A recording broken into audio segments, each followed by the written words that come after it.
की ये कहानी बेहद शानदार होने वाली है क्योंकि ये डोगा की है और डोगा की कॉमिक्स जो है अपने आप में यूनिक होती है और बेजोड़ होती है। वन लास्ट किल, डोगा डायरीज़ 4। जैसा कि टाइटल से ही पता चल रहा है कि राज कॉमिक्स ने काफ़ी कुछ चेंजिंग कर दिया है। सन 1987-90 से लेकर 2022 तक अभी तक टिका हुआ है राज कॉमिक्स। तो अपने आप में कुछ बेमिसाल कैरेक्टर्स भी इसने दिए हुए हैं। सर्पयोग, भूल गया राजा, डोगा डायरीज़ और सर्वायुद्ध, ये सब जो है। इसके अलावा ये बड़ा अच्छा आर्ट वर्क दिया हुआ है इसका। लास्ट किल, चलिए देखते हैं इसकी स्टोरी क्या है। वैसे भी डोगा की रोमांचक कॉमिक्स होती है अपने आप में और बेहतरीन उसकी सीक्वेंसेस होती है। हर इंसान की उम्र के आखिरी पड़ाव में परम शांति और मुक्ति ही उसका एकमात्र ध्येय होता है। भले उसने अपने जीवन को पाप और अशांति की भेंट चढ़ा दिया हो, परंतु मेरे जैसे लोग तो मोक्ष के बारे में सोच भी नहीं सकते। मेरा नाम फाजिल है और मैं एक पेशेवर हत्यारा हूँ। अमीर लोग अपने रास्ते के कांटे साफ करने के लिए मेरी सेवाएं हासिल करते हैं। मुझे अभी पता चला कि परम शक्तिशाली यमराज ने अपनी बंदूक मुझ पर तान दी है, लेकिन मुझे अपने दुष्कर्मों पर कोई पछतावा नहीं है। मैंने नैतिकता को दौलत के कदमों तले कुचलते हुए देखा है, ईमान को कौड़ियों के भाव बिकते हुए देखा है। मौत यानी मुझे सामने देख बहादुर से बहादुर इंसान को अपनी ज़िंदगी के लिए गिड़गिड़ाते हुए देखा है, लेकिन ये कभी मौत से नहीं डरा। इस दुनिया में यही एक है जो मौत की आंखों में आंखें डालकर उसे दो दो हाथ करने का हौसला रखता है, और यह शख्स आम आदमियों के बीच जिंदा रहने का अधिकार नहीं रखता। अब यह जियाला मेरा शिकार है। काम हाथ में लेने से पहले मैं क्लाइंट को 100% एश्योर करना अक्सर मुझे इरिटेट करता है।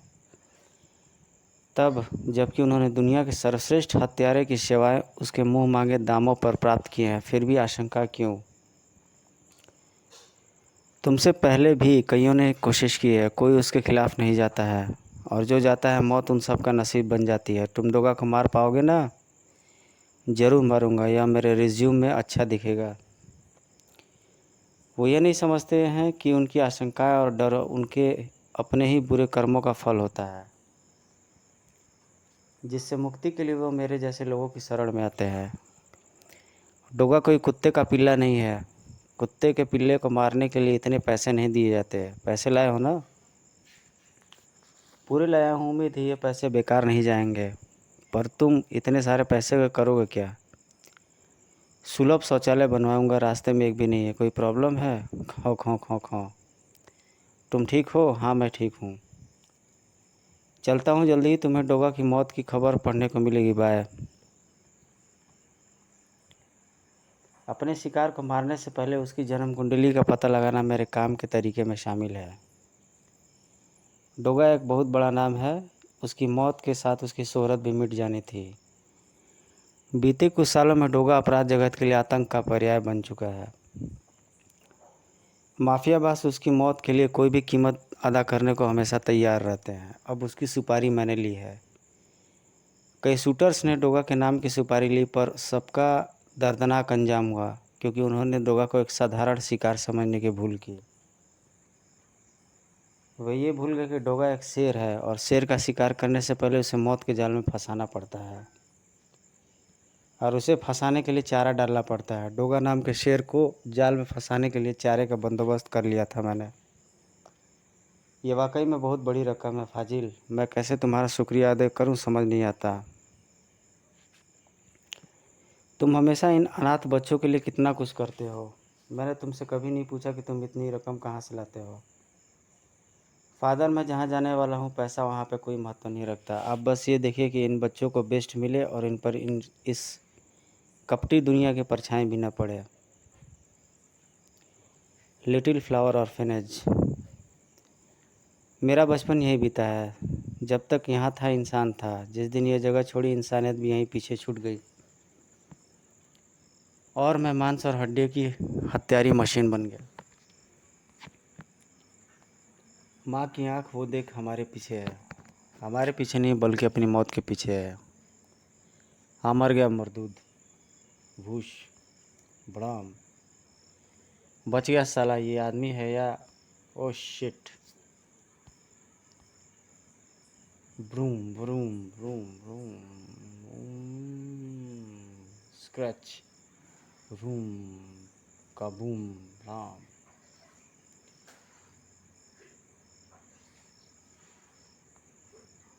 Beep beep beep beep beep beep beep beep. टक टक टक टक टक टक टक टक। प्रणाम। बूम। मेरा पहला धमाका कैसा लगा टोगा? जिससे तुम लड़ रहे थे वो सिर्फ चारा थे। अच्छा काम किया उन्होंने।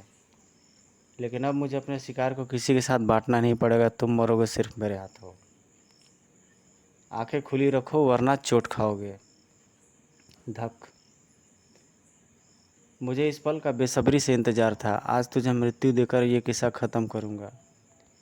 जल्दी दुनिया मेरे नाम के साथ जोड़ेगी डोगा का हत्यारा। कभी नहीं। धड़ाक।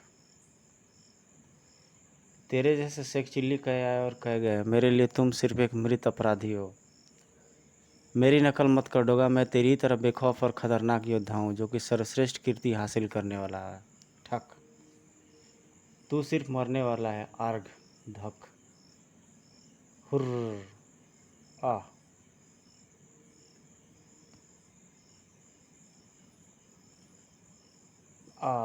खचाक। इस सीन में डोगा चाकू आर पार उसके सीने में कर देता है। अब तो अपनी ज़िंदगी की भीख मांगने लग जाना कमीने। नहीं। आह।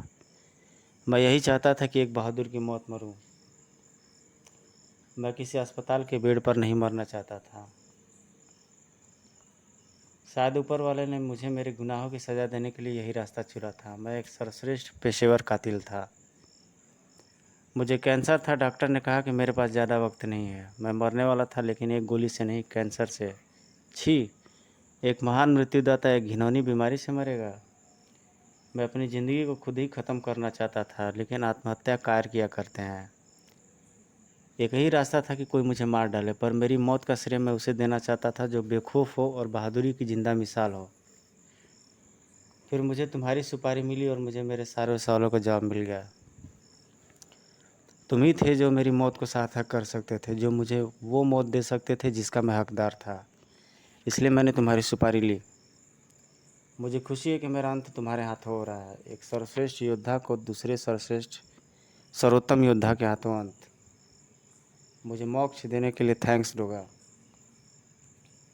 क्या तुम जानना चाहोगे कि मरते समय मुझे क्या दिख रहा है? मैं देख रहा हूँ चमकीले नीले बादलों को। मैं देख रहा हूँ कलकल करती बहती रक्त रहित नदियों को। मैं सुन रहा हूँ बच्चों के खिलखिलाने की आवाज़ें। लोग खुशियों के गीत गा रहे हैं। यही आनंद है, यही स्वर्ग होगा। तुमने जो पाया वो पाया दोस्त। मरते समय जो तृप्ति और संतोष तुम्हारे चेहरे पर था, बस यही सत्य है। यही मोक्ष है। तुम मुक्त हो गए दोस्त, पर मेरा युद्ध अभी बाकी है। जब तक मेरा लक्ष्य नहीं पूरा हो जाता मेरे लिए कोई मुक्ति नहीं है। भगवान तुम्हारी आत्मा को शांति दे दोस्त। काश तुमने सही रास्ते चुनी होती। काश तुमने सही राह चुनी होती। मनोज गुप्ता पेश करते हैं शक्त। इंसान ईश्वर द्वारा मनुष्यों को दिए गए कई वरदानों में से एक है बुद्धि, जिसका पूर्ण और सही रूप से प्रयोग करना सभी के लिए संभव नहीं है। जो कर पाता है बुद्धिमान कहलाता है, जो नहीं कर पाता वो कहलाता है मंद बुद्धि। इंसान रहते हुए भी इंसान रूपी जानवर के बीच रहकर अपना अस्तित्व बनाए रखना इन मंद बुद्धियों के लिए आसान नहीं होता, क्योंकि कुछ लोग इन्हें सहानुभूति और स्नेह की भावना से देखते हैं तो कुछ लोग उन्हें उपहास की भावना से देखते हैं और कुछ लोग घृणा से भरी भावना से। वो देखो सूरज, मैं वैसा ही कुछ लेना चाहती थी। चल भाग यहाँ से हरामखोर। संभाल के। स्क्रिंच क्रिंच क्रिंच। भले ही बुद्धि विकसित न हो है तो यह इंसान ही। ओ गॉड, इसे तो काफ़ी चोट आई है। अरे जाने दो भाई साहब, आप अपना काम करो। पागल है ये। मोनिका, बाइक में रखी फर्स्ट एड किट लेकर आओ। 1000 बार मना किया है, लेकिन फिर भी धंधे के टाइम अपनी मनहूस शक्ल लेकर दुकान के सामने आ ही जाता है। मानसिक रूप से अशक्त किसी इंसान के साथ इस तरह पेश आना आपको कहाँ तक शोभा देता है? लेकिन किसी की भी इंसानियत को आंकने की मानक बुद्धि को नहीं बनाया जा सकता। बड़ा या इंसानियत सिखाने वाला। He is still bleeding. आप लोग परेशान मत होइए, ये केशव है, पास की ही चाल में रहता है। आप लोग जाइए, मैं इसकी चाल में छोड़ दूंगा। ओ भाई साहब, मेरा टाइम खोटी मत करो। भले ही बुद्धि से किसी इंसान की तक समझदारी आकी जा सकती है। इट्स ओके सूरज, यह ठीक हो जाएगा। मुझे उस इंसान पर तरस आने से ज़्यादा उस दुकानदार पर गुस्सा आ रहा है मोनिका, जो इंसान होते हुए भी इंसान कहलाने लायक नहीं है। लेकिन कुछ जानवर ऐसे भी हैं बुद्धि होते हुए भी जिसका इंसानियत से कोई नाता नहीं होता। तुम लोग इंसान कहलाने लायक नहीं हो। चुम चुम चुम चुम चुम चुम फक। इसलिए आज के बाद तुम इंसानों में नहीं, मुर्दों में शामिल किए जाओगे। हाँ, डोगा बाकियों के पीछे लगा है, देर से देर वो मुझ तक भी पहुंच जाएगा। कैसे पीछा छुड़ाऊं उससे? हाँ, एक तरीका है, लेकिन उसके लिए इस बैग को ठिकाने लगाना होगा। इसलिए आज के बाद मैं तुम इंसानों के नहीं, मुर्दा में शामिल किए जाओगे। 5 में से 4 तो अपने अंजाम तक पहुंच गए। बचा एक जो उस दिशा में भागा था। कितना भी भाग ले, लेकिन डोगा के हाथ नहीं बच पाएगा। ऐ सुनो, तुमने यहाँ किसी आदमी को भागते देखा है? हाँ, डोगा देखा है। वहू सो गया है डोगा, पता नहीं किस जल्दी में था। और हाँ, उसने चेहरे पर नकाब भी पहन रखा था। आज मुंबई में ठंड बहुत ज़्यादा है। ठंड कहाँ है डोगा? देखो, मुझे तो पसीना आ रहा है। पसीना तो आना ही है, लेकिन यह पसीना तो कुछ भी नहीं है। पसीने अब तेरे अब छूटेंगे। ये क्या कर रहे हो डोगा? तेरे माथे पर पसीना गर्मी की वजह से नहीं, बल्कि डोगा के डर से आ रहा है। और इस नॉर्मल मौसम में ऐसे ग्लव्स का इस्तेमाल तू क्यों कर रहा है? तू क्यों कर रहा था? यह मुझे तुझे बचाने की ज़रूरत नहीं होनी चाहिए। बोल हाँ या ना। जहाँ अपनी जैकेट और मास्क फेंका है, वहीं इन ग्लव्स को भी फेंक आता तो शायद बच जाता। वो डोगा, मुझे माफ़ कर दो डोगा, मेरी जान बख्श दो, रहम करो मुझ पर। रहम तो तुम लोगों ने भी बैंक की सुरक्षा कर रहे गार्ड्स और उनकी गाड़ी के बीच नीचे कुचल कर मरे लोगों और उस वृद्ध पर नहीं किया था। सिर्फ लूट तक सीमित रहते तो शायद कुछ साल और जी लेते। हाँ, लुटेरे तो सभी मारे गए, लेकिन लूट के पैसों का वो बैग कहाँ होगा? देखिए, जिस तरह हत्यारे हमें मिल गए, उस तरह से लूट का सारा पैसा भी जल्द मिल जाएगा। पुलिस छानबीन में लगी हुई है, लेकिन पुलिस को तो अपराधियों की लाशें मिली हैं, इन तक पहले डोगा पहुंचा था। ऐसा दिन कब तक आएगा जब पुलिस डोगा से पहले पहुंचकर अपराधियों को सज़ा दे? ऐसा दिन रोज़ आता है जब डोगा से पहले पुलिस अपराधियों को पकड़ उन्हें जेल में डालती है या सज़ा देती है। लेकिन तुम मीडिया वालों को पुलिस की बुराई और डोगा की बड़ाई करने से फुर्सत मिले तभी तो यह देख पाओगे तुम लोग। मीडिया का ध्यान हर ओर होता है मिश्रा, लेकिन न डोगा की बड़ाई करने के लिए हमें पैसे मिलते हैं, न ही पुलिस की बुराई करने के लिए। डोगा जो करता है अपनी मुंबई के लिए करता है, अपना फ़र्ज समझकर। और आप पुलिस के लिए फ़र्ज जैसा शब्द तो जैसे अस्तित्व में है ही नहीं। अपने हद में रहकर बात कर रिपोर्टर, वरना इंस्पेक्टर मिश्रा अपनी हद पार करने पर आ गया तो काय करता है सर? इन लोगों को चाहिए कि कोई नमक मिर्ची वाली खबर मिले, अपना आपा खो। क्यों इन्हें आप मौका दे रहे हो? साले, यह रिपोर्टर अपने आप को समझते क्या हैं? डोगा के आगे पुलिस को निकम्मा समझते हैं यह साले हरामखोर मीडिया वाले।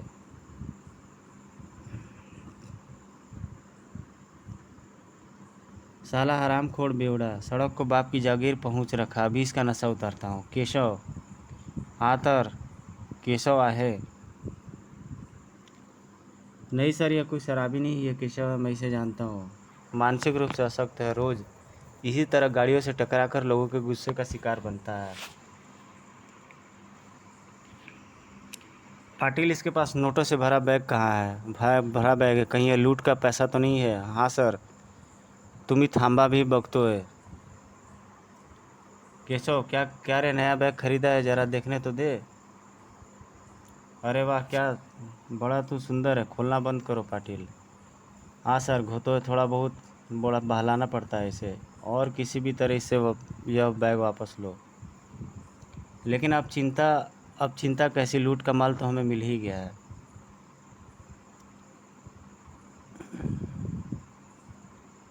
लूट का माल कहाँ मिला है अभी पाटिल? अभी तो हमें बस बैग मिला है. लूट का माल कहाँ है? हम लुटेरे से उगलवा कर रहेंगे. थक धड़ाक. बोल, लूट का माल कहाँ छुपाया हो? बोल, वरना खाल भी खींच लूँगा तेरी. बोल खाट.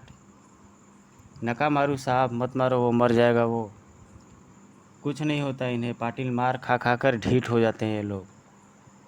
मेरा नाम भी मिश्रा है, इनके मिश्रा है. इनके मुंह से सच कैसे उगलवाना है अच्छी तरह जानता हूँ मैं. लेकिन सर, आप तो जानते हैं, सब मीडिया वाले आ गए हैं. गुड, बिठाओ उन्हें, मैं अभी आता हूँ. कल रात हुई कॉरपोरेशन बैंक डकैती से जुड़े आखिरी लुटेरों को भी हमने पकड़ लिया है. उसके पास से लूट में प्रयुक्त बैग और बैग में रखे कुछ पैसे मिले. जाहिर है यह उसका लूट का हिस्सा होगा. लुटेरे से पूछताछ जारी है. जल्दी ही हम लूट की बाकी रकम भी बरामद कर लेंगे. लेकिन पहले तो बताया गया था सारे के सारे लुटेरे डोगा के हाथों मारे गए. फिर यह लुटेरा, हमें भी यही लगा था कि सारे लुटेरे मारे गए, लेकिन फिर लूट का माल कहाँ गया? जाहिर है इनका कोई और भी साथी था जिसके पास लूट का माल होगा. हमने उस इलाके की खोजबीन जारी रखी तो यह हमारे हाथ लगा. इसे तो मैं जानता हूँ, यह केशव है. यह लुटेरा नहीं हो सकता, यह तो मंदबुद्धि है. ज़िंदगी में इसने कभी कहीं से कुछ चुराया नहीं होगा. फिर बैंक डकैती तो दूर की बात है. यह तो धोखा खा गए सभी. यह सालों से लोगों के बीच मंदबुद्धि पागल बनकर रह रहा है. इसी बीच इसने पता नहीं कितनी चोरियां और कितनी डकैतियां डाली होंगी, और अब तक कईयों को बेवकूफ़ बनाया इसने. लेकिन इंस्पेक्टर मिश्रा को बेवकूफ़ बनाना असंभव है. एक्सरसाइज के बाद ठंडे ठंडे पानी से नहाने के बाद पूरा शरीर तरोताज़ा हो जाता है. वर्ली इलाके में कल रात हुई बैंक डकैती के सिलसिले में वर्ली पुलिस ने लूट के माल के कुछ हिस्से सहित एक और लुटेरे को हिरासत में लिया है. हिरासत में लिए गए व्यक्ति का नाम केशव है, जो कि वर्ली के ही स्लम एरिया का निवासी है. यह तो केशव है. यह तो बिल्कुल ही मासूम लड़का है और मेंटली चैलेंज्ड है. जानकारियों के अनुसार केशव कुछ वर्ष पूर्व ही यहाँ रहने आया है और मानसिक रूप से अशक्त है. आइए सुनते हैं वर्ली के थाना इंचार्ज का इस विषय में क्या कहना है. यह कोई पागल वागल नहीं है. पागल होने का नाटक कर रहा है ताकि कानून की आंखों में धूल झोंक सके. लेकिन कानून ने अपनी आंखों पर पट्टी ऐसी धूल से बचने के लिए ही बांधी है, और लोग कहते हैं कि कानून अंधा होता है. इससे पूछताछ जारी है. जल्द ही लूट के माल के साथ साथ इसके बाकी गिरोह के बारे में भी उगलवा लेंगे हम. देखा आपने चाचा, किस तरह से एक मासूम बेगुनाह को गुनहगार बनाकर वाहवाही लूटने की फिराक में है कानून के रखवाले. यह केशव बेगुनाह है चाचा. यह निर्दोष तो कभी भी नहीं जानता होगा कि डकैती कैसी होती है और क्यों, कि डकैती होती है क्या है. वैसे भी कल की लूट में शामिल सभी अपराधी डोगा की गोली का निशाना बनकर मारे जा चुके हैं. उन लोगों के अलावा और कोई भी उस लूट में शामिल नहीं था. लेकिन हम इसमें कुछ नहीं कर सकते सूरज. भावनाओं में बहकर अगर तुम इसकी पैरवी करने जाते भी हो तो हो सकता है तुम्हें भी लुटेरे का साथी कहकर गिरफ्तार कर लें. जानता हूँ चाचा, इन कमीने पुलिस वालों की रग रग से वाकिफ़ हूँ मैं. लेकिन एक मासूम को इस तरह से अन्याय की भेंट नहीं चढ़ने दूंगा मैं. उस मासूम का सच दुनिया के सामने आएगा. पुलिस थाना वर्ली, मुंबई. लेकिन उस सच को सूरज नहीं, डोगा सबके सामने लाएगा. तुकाराम, बड़ी भूख लग रही है रे. आज बड़ा पाव मंगवाने को नहीं बोलेगा? रोज़ तो 8 बजते ही तेरे पेट में चूहे कौड़ने लगते थे. काय साहब, तुम ही पढ़. सर, केशव को भी कुछ खिला दे, कल रात से कुछ खाया नहीं उसने. सही कहा पाटिल. तुकाराम, जा उसके होटल से उसके लिए और केशव के लिए पाव ले आ. भूखा होगा बेचारा. इसे कुछ नहीं खिलाया तो भूख से कहीं मर न जाए बेचारा, और इसका ज़िंदा रहना हमारे लिए बहुत ज़रूरी है. जिंदा रहेगा तभी तो बता पाएगा कि बाकी के पैसे कहाँ छुपा रखे हैं, वरना कहीं भूख के मारे इसकी जान निकल गई तो उन पैसों का पता भी इसी के साथ दफन हो जाएगा। क्यों पाटिल, सही कहा ना मैंने? पाटिल पाटिल वाघमारे तुकाराम भिगे अकरम, कहाँ मर गए सारे के सारे, भूत उठा ले गया क्या? मैंने उनसे कहा था इंस्पेक्टर मिश्रा की का बुरा असर होते हुए देख सकते हो तो ही यहाँ रुकना, लेकिन पुलिस वाले होकर भी उनमें इतना जिगरा नहीं था। उन्होंने थाने से बाहर जाना बेहतर समझा। कौन है, किसकी इतनी हिम्मत जो इंस्पेक्टर मिश्रा की कुर्सी पर बैठकर उसे ही ललकारे? तुम? हाँ मैं। धड़ाक।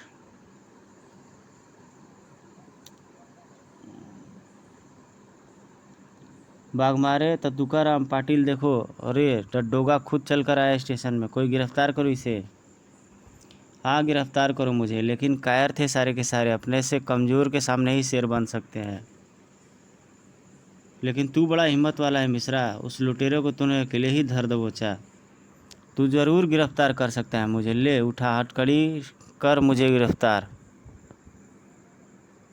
क्या हुआ मिश्रा, डोगा को हथकड़ी नहीं लगाया? कहाँ गई तेरी ताकत? अरे हाँ, मैं तो भूल गया तू इस स्टेशन का इंचार्ज है, इन कायरों का सरदार है तू।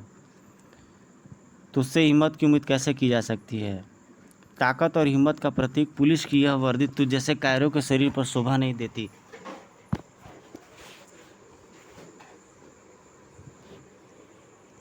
एक कमज़ोर मासूम, मानसिक रूप से अशक्त पर अपनी वर्दी का जोर तूने खूब लगाया मिश्रा। देखते हैं वैसा ही जोर कुछ तुझ पर भी चलाए तो उस प्रताड़ना को सह पाता है या नहीं। डोगा मुझे बख्श दो, मुझसे गलती हो गई, मैं इसे रिहा कर मीडिया में इसके निर्दोष होने की पुष्टि कर दूंगा। वाह मिश्रा वाह, बड़ी जल्दी हिम्मत हार गया तू। अभी तो मैंने तुझे टार्चर करना शुरू भी नहीं किया, सोच बेगुनाह होते भी रात भर तेरे टार्चर को कैसे बर्दाश्त किया होगा इसने। सोच और महसूस कर उस दर्द को, उस पीड़ा को जो तू इसे रात भर देता रहा। सोच और महसूस कर इसके शरीर के घाव के चुभन को। पर तू तब नहीं सोच सका तो अब क्या सोचेगा? उठो केशव, यह तुम्हारा गुनहगार है, इसे सजा भी तुम दोगे। डंडा मारा। उठो, घबराओ नहीं, इसने तुझे मारा, तू इसे मार। नहीं केशव, मुझे माफ़ कर दो। नहीं, उसे दुखेगा। भले ही बुद्धि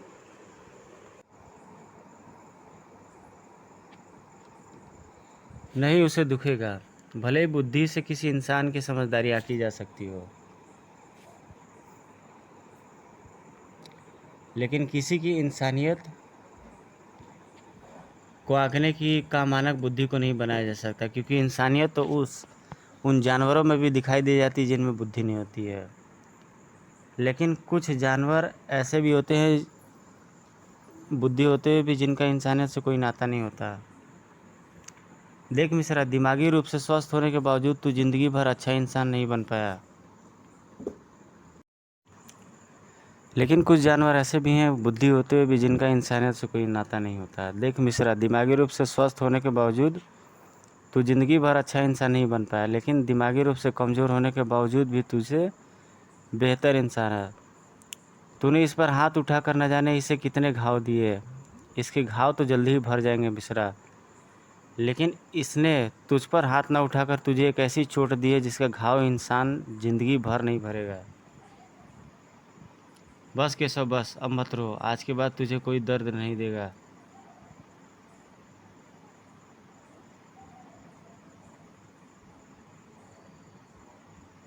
इस मासूम को बचाने का धन्यवाद डोगा, तुम नहीं होते तो डोगा नहीं होता तो क्या होता? इस सवाल में उलझने से अच्छा अपने रूप में मौजूद जवाब को क्यों अनदेखा कर देते हो तुम लोग?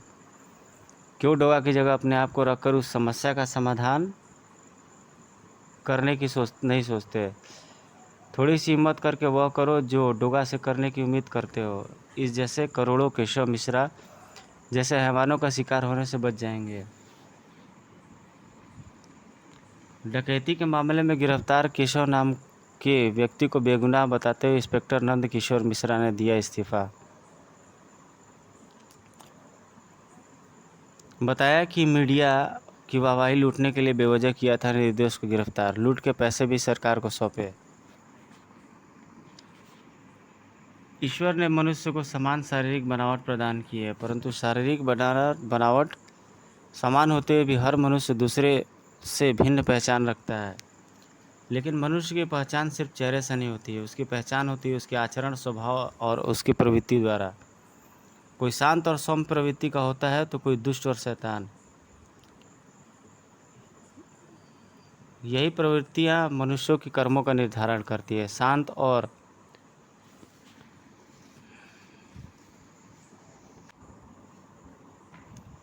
यही प्रवृत्तियां मनुष्यों के कर्मों का निर्धारण करती है। शांत और सद प्रवृत्ति वाले मनुष्यों के कर्म नेक होते हैं, लेकिन दुष्ट प्रवृत्ति वाले मनुष्यों के कर्म निंदनीय होते हैं, जो निष्पादित करते हैं अपराध को। समाज ने अपराधियों को उनके अपराधों का दंड देने के लिए कानून बनाया है, परंतु कानून द्वारा दिया गया दंड तभी सार्थक है जब अपराधी को अपनी गलती का एहसास हो और वो सुधरे, अन्यथा बड़े से बड़ा दंड भी बेकार है। जीवन में हमसे जाने अनजाने में कई गलतियां हो जाती है। अनजाने में हुई यही गलतियां आपराधिक प्रवृत्ति में तब्दील हो जाती हैं। अतः उन गलतियों को घोर अपराध में बदलने से रोकने का एकमात्र उपाय है अपराध स्वीकरण और प्रायश्चित। पश्चाताप एवं प्रायश्चित से कोई बड़ा दंड नहीं, और प्रायश्चित का एक ही उपाय है प्रभु की शरण में जाकर अपने गुनाहों को कबूल करना। यीशु महान है, वे हर आश्रित के पाप को अपने ऊपर ले लेते हैं, वे सजा में नहीं क्षमा में विश्वास रखते हैं। उनकी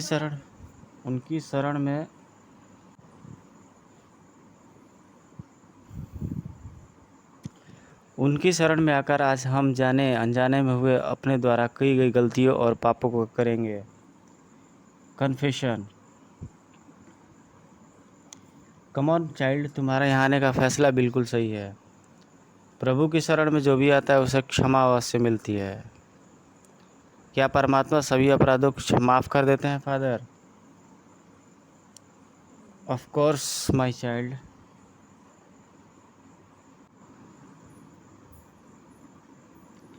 ऑफ कोर्स माय चाइल्ड, हम सभी प्रभु की संतानें हैं और ईश्वर हमारे अपराधों को क्षमा कर देते हैं।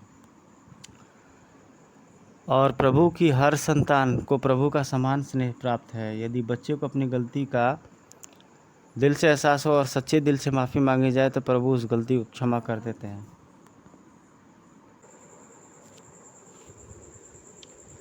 हम सभी प्रभु की संतानें हैं और तब हमारा हृदय आत्मग्लानि के स्थान पर उस आनंद से भर उठता है। प्रार्थना में अद्भुत शक्ति होती है बेटा। अपना गुनाह बताओ, तुम्हारे गुनाह की माफ़ी के लिए मैं प्रार्थना करूँगा। मेरे लिए तो आप प्रार्थना कर देंगे फादर, पर उस अभागी के लिए कौन प्रार्थना करेगा जिसकी हंसती खेलती ज़िंदगी मैंने बर्बाद कर दी। हे मिस, बारिश काफ़ी तेज़ है और जल्दी रुकने का आसार भी नहीं है। ऐसे में यहाँ रुकना ठीक नहीं है। आप चाहें तो मैं आपको आपके घर तक छोड़ दूँगा। आपका बहुत बहुत धन्यवाद सर। धन्यवाद जैसी कोई बात नहीं। इतनी रात तक घर से बाहर रहना लड़कियों के लिए सुरक्षित नहीं है। जी आप सही कह रहे हैं। दरअसल मेरी माँ हॉस्पिटल में भर्ती हैं, उन्हीं से मिलकर वापस जा रही थी। अचानक से तेज़ बारिश शुरू हो गई और मैं यहीं फंस कर रह गई। ओ नहीं, रास्ता बाधित हो गया है और आगे जाने का कोई और रास्ता भी नहीं है। मेरा घर पीछे के रास्ते पर पास ही है। आप चाहें तो रात वहाँ बिता सकती हैं। आपके घर में और कोई नहीं है? नहीं, मेरे घर में मैं बस और मेरी माँ ही है। पिताजी हैं लेकिन ना के समान। अपनी कमाई परिवार को देने की जगह याशी और शराब पर खर्चना उन्हें ज़्यादा पसंद है। पिछले 5 सालों से उन्होंने हमारी कोई खैर खबर नहीं ली। पता नहीं जिंदा भी हैं या नहीं। पिछले 3 सालों से मेरी माँ बीमारी से जूझ रही है। पिताजी से छिपाई माँ की सारी सेविंग उनके इलाज पर खर्च हो चुकी है और मेरी सारी सैलरी भी उनके इलाज के लिए नाकाफ़ी लगती है। पता नहीं ईश्वर उन्हीं लोगों को परेशान क्यों करता है जो पहले से ही परेशान होते हैं। कभी कभी लगता है जैसे कि ऐसे दुख भरे जीवन से तो मर जाना बेहतर है। मैं समझ सकता हूँ, लेकिन ज़िंदगी से पीछा छुड़ाना इस समस्या का समाधान नहीं है। तुम परेशान मत हो, सब ठीक होगा। और उसके बाद जो हुआ फादर, उसके बारे में सोच कर के ही शर्म आती है मुझे। ओ, तुमने सचमुच गलत किया, लेकिन किसी भी घटना के घटित होने में परिस्थिति और भावनाएं दोनों ही जिम्मेदार होती हैं। माना फादर कि जो कुछ हुआ वह भावावेश में हुआ, लेकिन भावावेश में गलती एक बार होती है, बार बार नहीं। उस रात जो हुआ वह मेरे लिए ऐसा नशा साबित हुआ जिसका मैं आदी होता चला गया। महीनों तक मैं मैगी की इच्छा के विपरीत उसका फ़ायदा उठाता रहा। मैंने उसे अपने ही घर पर बंदी बना कर रख लिया। 4 महीने हो गए, माँ का मुंह तक नहीं देखा। मैं तुम्हारे हाथ जोड़ती हूँ, प्लीज़ मुझे एक बार मेरी माँ से मिल लेने दो। मैं उनसे मिलकर वापस आ जाऊँगी। मुझे बेवकूफ़ समझा है तूने। तुझे छोड़ दूँ ताकि तू यहाँ से बाहर निकल कर दुनिया को मेरी असलियत बता सके और अपने अंदर करवाने का इंतज़ाम कर दे। तुझे छोड़ दूँ ताकि तू यहाँ से बाहर निकल कर दुनिया को मेरी असलियत बता सके और मुझे अंदर करवाने का इंतज़ाम कर दे। तुम भी चाहो तो मेरे साथ चलो प्लीज़। वह मर जाएगी मेरे बिना।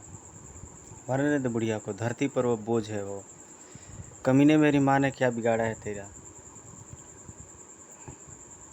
तू अपनी हद पार करती जा रही है। तुझे तेरी सही जगह दिखानी पड़ेगी। और इसी प्रकार उस लड़की ने विरोध करते हुए उसे नाखून मार दिया।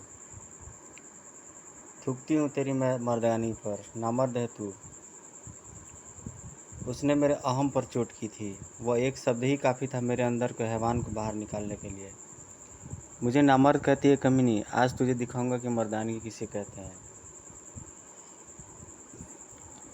मैं उसे मूर्छित होने तक पीटता और जैसे ही वह होश में हटी, मैं उसके साथ फिर वही घृणित हरकत करता। ओ, यह बहुत शर्मनाक है। यह तुम्हें ऐसा नहीं करना चाहिए था। किसी भी इंसान की इच्छा के विपरीत उससे कोई कार्य करवाना सर्वथा अनुचित है। परंतु क्रोधवश अक्सर हम ऐसे कुकर्म कर बैठते हैं जिसका हमें बाद में पछतावा होता है, और तब कुछ क्षणों के लिए पसीजा। लेकिन यह तो उसके कुकर्मों की शुरुआत थी। मात्र फादर, मेरे अंदर का हैवान इंसानियत के शर्मसार करने पर उतारू था। वह लड़की मुझसे अपनी माँ को एक झलक देखने के लिए रोती गिड़गिड़ाती रही, पर मेरा दिल मानो पत्थर से भी कठोर हो चुका था। वो जो तब कुछ क्षणों के लिए पसीजा जब मुझे उसकी माँ की मौत की खबर लगी। इलाज के अभाव में उसकी माँ ने दम तोड़ दिया, जल्दी ही दम तोड़ दिया। सबके नज़रों से छिपा कर मैं उसे उसकी माँ के फ्यूनरल पर ले गया। रिश्तेदारों ने सोचा कि वह लड़की अपनी माँ को मरता छोड़ किसी लड़के के साथ भाग गई। उस सदमे से मानो वह एक जिंदा लाश में बदल गई। उसने खाना पीना तक छोड़ दिया। मैगी मेरे लिए एक ऐसी खिलौने वाली गुड़िया बन गई जिसे बच्चे फेंकते हैं, पटकते हैं, तोड़ते हैं, मरोड़ते हैं, पर खिलौने को कोई असर नहीं पड़ता है। मैगी ने मेरा विरोध करना बंद कर दिया था, जिसकी वजह से यह अब सब मेरे लिए उबाऊ होता जा रहा था। लेकिन उसकी इस अवस्था भी में मेरे अंदर का शैतान का दिल नहीं पसीजा। मैं उसका फ़ायदा उठाता रहा। मैं हर बार के साथ मैं अपनी बची खुची इंसानियत खोता जा रहा था। मैगी का विरोध ही मेरे अंदर के शैतान को और ताकत देता था।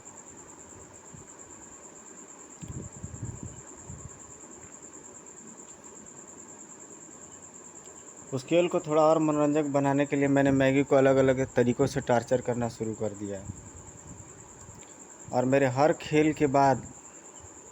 बार के बाद और वहशियाना और दर्दनाक होते जा रहे थे। लेकिन बच्चों के टॉर्चर से भी एक बार के लिए तो शायद बेजुबान खिलौना तक तड़प उठता होगा। फिर मैगी तो एक जीती जागती इंसान थी। आखिर मैगी रूपी खिलौने के सहन शक्ति भी जवाब दे गई और उसका दर्द क्रोध बनकर फूट पड़ा। मैगी वहाँ से भागने में कामयाब हो गई। लेकिन इंसान ज़िंदगी में एक ही चीज़ से सबसे ज़्यादा डरता है, अपने अपराधों के भेद के खुलने का डर से। और यह डर मेरे अंदर पहले से ही मौजूद था, और डर में इंसान जो भाग जाए कर जाए कम है। मैगी नाम का वह खिलौना मेरे लिए खतरनाक साबित हो सकता था, तो मैंने उस खिलौने को तोड़कर फेंकने का फैसला ही कर लिया। वैसे भी उस खिलौने से ऊब चुका था मैं,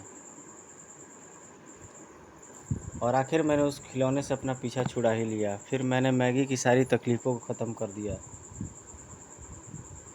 आज़ाद कर दिया मैंने उसे उस नारकीय जीवन से मार दिया मैंने उसे। इस तरह मेरी एक छोटी सी भूल एक बड़े और अक्षम्य अपराध में बदल गई, जिसके लिए इस दुनिया में कोई माफ़ी नहीं है।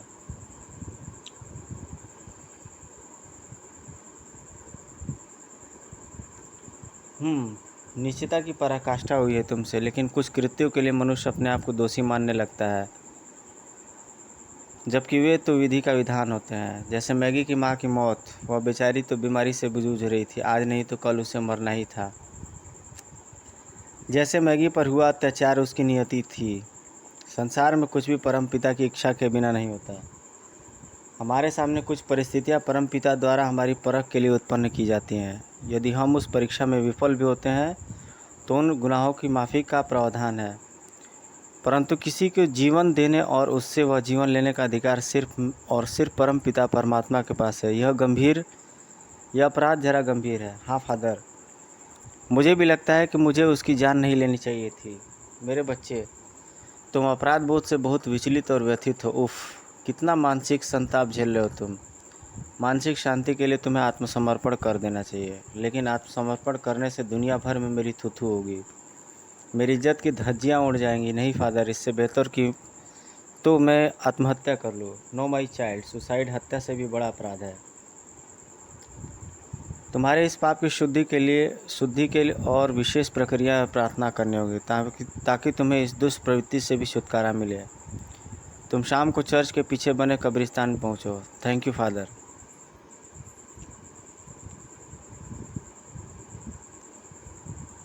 आपने कहा था कि शुद्धि के लिए प्रक्रिया करनी होगी, लेकिन यहाँ तो इस ताजी खुदी कब्र के अलावा कुछ भी नहीं है। हाँ, कुछ पाप ऐसे होते हैं कि उन्हें दफनाना ही बेहतर होता है, अन्यथा वह पुनः इंसान पर हावी हो जाते हैं। और यह कब्र तेरी है लड़के। उफ, साए चाक।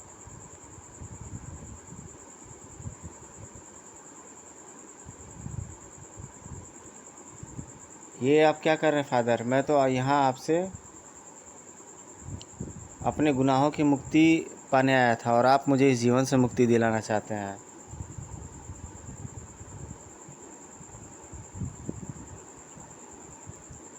बस बहुत हुआ लड़के, ज़्यादा भोला बनने की कोशिश मत कर। चाल अच्छी चली तूने मुझे ब्लैकमेल करने की। बोल, कौन है तू और कैसे जानता है मैगी और उसके साथ किए गए मेरे दुष्कर्मों के बारे में, और कौन कौन है तेरे साथ? मैं तुम्हारे अपराध का वो अक्स हूँ जो तुम्हारे अस्तित्व को निगलने के लिए तैयार बैठा है। मैं हूँ मुंबई का बाप। उफ, धम, डोगा। डोगा नहीं, तेरी मौत का फरिश्ता हूँ मैं। डोगा तो बस एक माध्यम है। कीड़े मकोड़ों और अपराध की उम्र बहुत छोटी होती, देर सवेर दोनों का सर कुचला ही जाता है। तभी तो मैगी को मरा समझ वही छोड़ आया था तूने उस मासूम को मारने में कोई कसर नहीं छोड़ी थी, और कुछ देर उसी हालत में पड़ी रहती तो तेरा किया पूरा हो गया होता। इमीडिएट मेडिकल अटेंशन ने उसकी ख़त्म होती जीवन रेखा को थोड़ा लंबा खींच दिया। कुछ दिनों के इलाज के बाद वह ठीक हो गई, लेकिन तेरे अत्याचारों का खौफ उसके अंदर से जाने का नाम नहीं ले रहा था। बड़ी मुश्किल से उसने अपने साथ हुए अत्याचार और तेरे कुकर्मों की दास्तां बयान की, जिसे सुनकर तो शायद एक बार भगवान भी रो देता। इस पवित्र लिबास की आड़ में और लोगों की सच्चाई और अच्छाई का उपदेश देते हुए तूने बहुत पाप कर लिए फादर। तू इस पवित्र लिबास को धारण करने के काबिल भी नहीं है। नहीं डोगा, मुझे माफ़ कर दो, मैं अपने आप को कानून के हवाले कर दूंगा। तूने ही तो कहा था फादर कि कानून उनके लिए है जिन्हें अपनी गलती का एहसास हो, लेकिन तुझे तो अपनी गलती का एहसास कभी हुआ ही नहीं। तभी तो मैगी की माँ की मौत का जिम्मेदार भी तू होने को ठहरा रहा था। मैगी पर किए अत्याचार को उसकी नियति बता रहा था, और मैगी की एक कहानी एक ही पहलू थी फादर। तेरे पास कन्फेशन करने आई न जाने कितनी ही मैगियों की ज़िंदगियों को तूने ख़राब किया। तेरे इस पाप की शुद्धि के लिए विशेष प्रक्रियाएं करनी होगी फादर, ताकि तुझे इस दुष्ट प्रवृत्ति से छुटकारा मिले। घर में पिता और चर्च में फादर का स्थान एक ही होता है। मुसीबत में बच्चे अपने पिता की शरण में जाते हैं और चर्च में आए भक्त फादर की, लेकिन यहाँ भक्त तेरे रूप में शैतान की शरण के रूप में आते हैं, तेरी असलियत से अनजान। लेकिन तेरे पास अपनी गलतियों को कन्फेस करने आई लड़कियों की दुविधा दूर करने की जगह तू उन्हें ब्लैकमेल करने लगा, भटाक। लेकिन तू उतने तक सीमित नहीं रहा, तेरी विक्षिप्तता बढ़ती गई और तूने उसे खेल बना लिया। आह, नारकीय यातनाएं देकर उनके जीवन को बर्बाद करने का खेल, जिससे कि तुझे असीम आनंद की अनुभूति होती थी। तेरे लिए तो वे सारी बच्चियों के समान थी फादर, कैसे कर पाया तू सब? उनकी हृदय विदारक चीखों से भी तेरा दिल नहीं पिघला? अब तुझे उन मासूमों की हत्या यातना का एहसास हो रहा होगा फादर, या नहीं? एहसास तो इंसानों को होता है, तू तो हैवान बन चुका है। कन्फेस कर फादर कि तेरे अंदर का इंसान मर चुका है। आह, मैं कन्फेस करता हूँ डोगा, मेरे अंदर का इंसान मर चुका है, हैवान बन चुका हूँ मैं। मुझे माफ़ कर दे डोगा, मुझे जीवन दान दे दो, मैं सुधर जाऊँगा। तुझे जीवन दान देने वाला मैं कौन होता हूँ फादर? जीवन देने वाला और देने वाला वो परमपिता परमेश्वर। और परमात्मा इंसानों को माफ़ करते हैं, शैतानों को नहीं। शैतानों को वो सज़ा देते हैं जिसके लिए वे खुद नहीं आते, वे दंड के लिए भेजते हैं, मुझ जैसे किसी दंडाधिकारी को।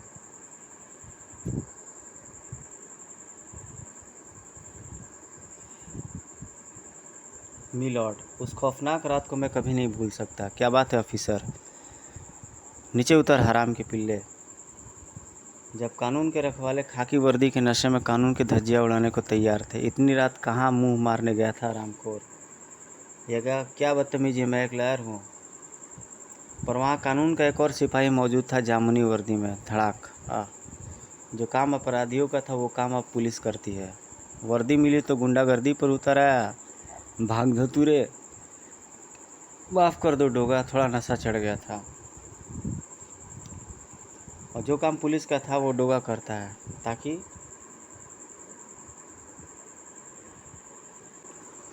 क्योंकि डोगा कर्तव्यनिष्ठ है। नहीं डोगा, उतर गई, अब नहीं, हाथ नहीं बहकेंगे अब तेरे ये हाथ वाकई कभी नहीं बहकेंगे।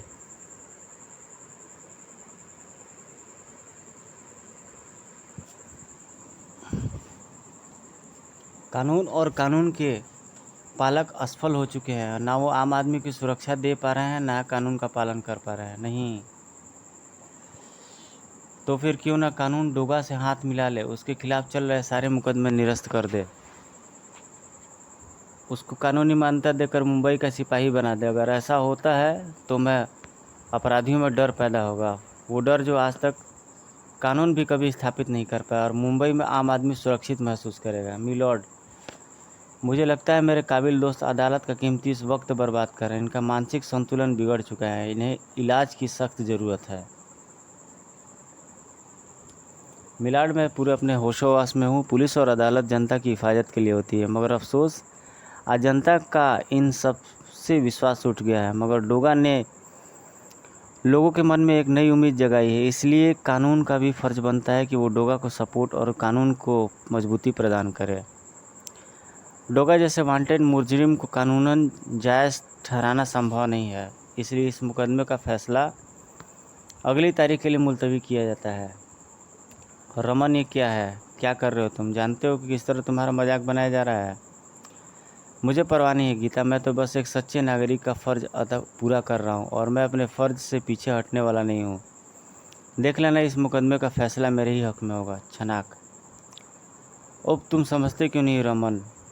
तुम खुलेआम डोगा की हिमायत कर रहे हो। कहीं ऐसा ना हो कि डोगा के दुश्मन उससे दुश्मनी निकालने के चक्कर में, ओ माई गॉड, साले डोगा के हिमायती डोगा को सिपाही बनाने चला है। ऐसी इज्जत अफजाई करेंगे कि वकालत करने से पहले 100 बार सोचेगा। चूम चूम चूम धा धा धा धा। इज्जत अफजाई तो डोगा तुम लोगों की करेगा, और ऐसी करेगा कि तुम लोग ताउम्र भूल नहीं पाओगे। आह डोगा, मारना मत बाप, गलती हो गई तो उसकी सज़ा भुगतो। हमारे हाथ बहक गए थे बाप। तुम एडवोकेट रमन हो ना, तुम ही ने मेरे अपराध माफ़ करवाने के लिए याचिका दायर की थी। हाँ डोगा। डोगा कानून का अपराधी है। तुरंत इंसाफ दिलाने के लिए मुझे, इस काम के लिए मुझे सरकारी मोहर की ज़रूरत नहीं है। अगर तुम मेरी मदद ही करना चाहते हो तो यह पागलपन छोड़ दो। बस एक बात याद रखो कि जुर्म के खिलाफ जमकर लड़ो और किसी मजलूम पर जुल्म न होने दो। मगर मैं चाहता हूँ कि कानून तुम्हारा पीछा करना सिर्फ छोड़ दे, बल्कि तुमसे हाथ भी मिला ले। अब कुछ भी हो जाए, डोगा को आम माफ़ी दिलवा कर रहूँगा। और ये मेरा पागलपन है तो अब ये पागलपन नहीं रुकेगा डोगा। जज न्यायमूर्ति का बंगला। कौन है? खट खट। एक आहट। मौत। गार्ड। चिल्लाओ मत न्यायमूर्ति। जज न्यायमूर्ति, मैं कोई पागल नहीं हूँ जो इतनी टाइट सिक्योरिटी में रात के 2 बजे तुम्हारे सामने में घर के में तुम्हारे सामने खड़ा हूँ। अब सब इंतज़ाम करके ही आया हूँ। खचाक। ओह। All units alert. अभी अभी एक हत्यारे ने जज न्यायमूर्ति को चाकू घोंप दिया और वो कार्टर रोड की तरफ देखा गया है। इलाके को सील कर दे। हम जुर्म कितना भी दबे पांव बढ़े, डोगा उसकी आहट सुन ही लेता है। तड़ाक। ओह। मुझे मत मारना डोगा प्लीज़। मुजरिम का चेहरा देखे बिना डोगा सज़ा नहीं देता। नकाब उतार। एडवोकेट त्रिपाठी, रमन की याचिका तुमको इतना विचलित कर दिया कि तुमने फैसला सुनाने से पहले न्यायमूर्ति का खून कर दिया ताकि इसका दोषी रमन को ठहराया जाए और फैसला तुम्हारे हक में जाए। डोगा से इतनी खुन्नस सही नहीं है त्रिपाठी। तेरी गलती माफ़ी के काबिल नहीं है। नहीं, मुझे माफ़ कर दो डोगा। थोड़ी देर पहले ही डोगा ने ही जज न्यायमूर्ति का कत्ल कर भाग रहने का पोसो को मार गिराया। सूत्रों से पता चला है कि ये काम एडवोकेट त्रिपाठी का है। माना जा रहा है कि एडवोकेट त्रिपाठी डोगा को आम माफ़ी की याचिका से खिंचे हुए थे और उनका अगला निशाना एडवोकेट रमन था।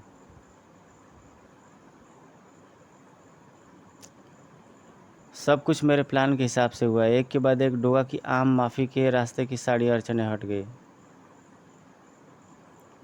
वो त्रिपाठी का बच्चा मेरे फेंके जाल में चूहे की तरफ फंस गया और उसने जज का कत्ल कर दिया। करता भी क्यों ना। उसकी बीवी जो थी मेरे पास, फ्री की पब्लिसिटी मिली और लोगों की सहानुभूति भी। अब बस एक ही काम रह गया है, तुझे ठिकाने लगाने का, ताकि मेरा राज राज ही बना रहे। मरने के लिए तैयार हो जा। धाए आ जिंग। तू डोगा को कानून का सिपाही बनाना चाहता था ना रमन, पर तू भूल गया था कि डोगा सिपाही भी है और न्यायाधीश भी। डोगा का अपना कानून है और अपना इंसाफ। आँख के बदले आँख और जान के बदले जान। शुभस्य शीघ्रम, अर्थात शीघ्र इंसाफ।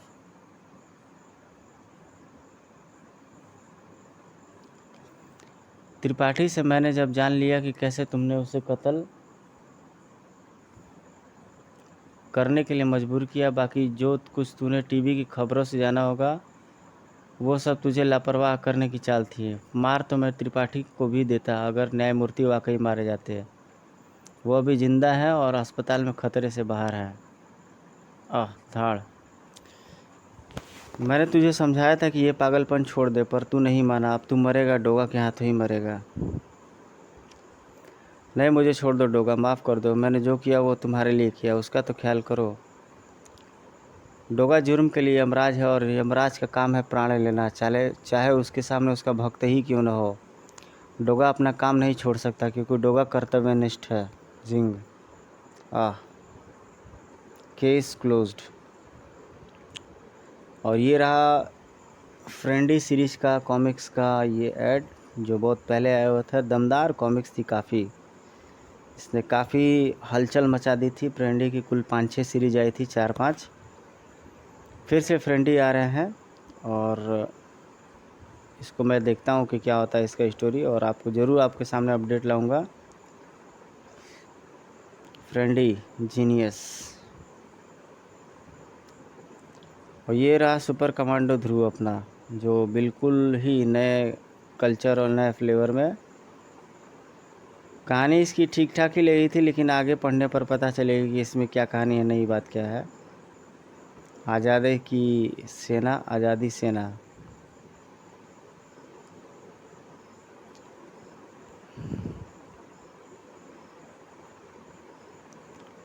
और ये है एक नई कॉमिक्स और ध्रुव की प्रेम ग्रंथ। और फाइनली इस कॉमिक्स का इंतज़ार है हमें, सर्पयुग।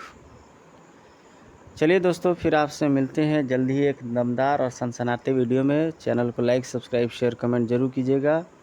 फेसबुक पर भी आप मुझे फॉलो कर सकते हैं प्रशांत राजन नाम से। इंस्टाग्राम पर भी आप फॉलो कर सकते हैं। चलिए गुड दोस्तों, टेक केयर, गुड बाय, जय हिंद।